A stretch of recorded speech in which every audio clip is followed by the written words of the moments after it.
오늘 설교 제목이 회귀 본능입니다. 회귀성, 귀소 본능, 귀소성과 다 같은 말입니다. 우리에서 벌립 떨어져 있어도 되돌아오는 성질을 이야기합니다. 연어가 자신의 알을 낳기 위해 강물을 거슬러 자기가 태어난 곳으로 가는 것처럼 그것이 바로 회귀성이라고 이야기합니다. 우리 안에 이 연어와 같은 회귀성이 있다는 것입니다. 하나님께 이 회귀 본능, 이 회귀성이 작동하여서 하나님께로 가면 참 좋은데, 안타깝게도 우리의 회귀 본능과 회귀성은 하나님을 향하지 않고 자꾸 옛사람, 옛습성, 마귀의 종노릇하는 그 모습을 따라 회귀하려고 합니다. 갈라디아 지역에 교회를 세운 바울은 그들에게 복음을 전해서 그들을 이방신에서 건져내어 하나님 나라의 백성으로 이끌었습니다. 그들을 교육하고 훈련하였습니다. 그리고 바울은 때가 되어 그들을 떠났습니다. 바울이 떠난 후에 그들 가운데 문제가 발생합니다. 바울이 떠난 후에 들어온 유대주의 이 교사들이 바울의 사도권을 부정합니다. 갈라디아 교인들에게 할례와 율법을 지켜야 구원을 얻는다라고 이야기합니다. 그것 때문에 교회가 혼란에 빠지기 시작했습니다. 그런데 이 거짓 복음의 문제만 있던 것이 아니라 거짓 복음과 함께 그들에게 한 가지 문제가 또 있었습니다. 예전에 이방신을 믿던 관습이 그들에게 남아 있었습니다.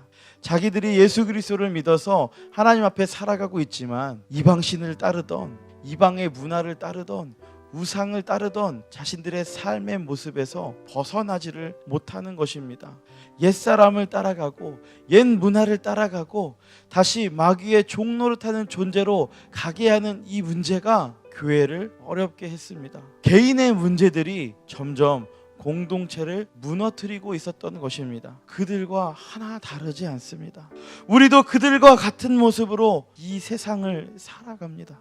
갈라디아 성도들만 이 회귀 본능을 갖고 있는 것이 아니라 우리도 역시 충분한 회귀 본능을 갖고 있습니다. 요한복음 1장 12절에 영접하는 자 곧 그 이름을 믿는 자들에게는 하나님의 자녀가 되는 권세를 주셨으니, 분명히 예수 그리스도로 인하여 우리는 하나님의 자녀라고 성경은 이야기합니다. 마귀의 종노릇하던 자에서 하나님의 자녀로 바뀌었다고 성경은 말하고 있습니다.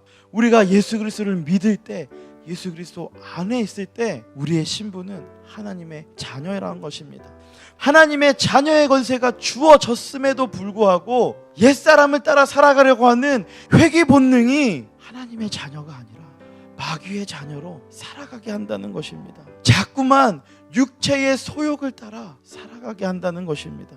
나는 약하지만 내 안에 계신 성령님은 강하십니다. 나는 힘이 없지만 내 주 예수 그리스도의 보혈에는 너무나 큰 놀라운 능력이 있는 줄로 믿습니다.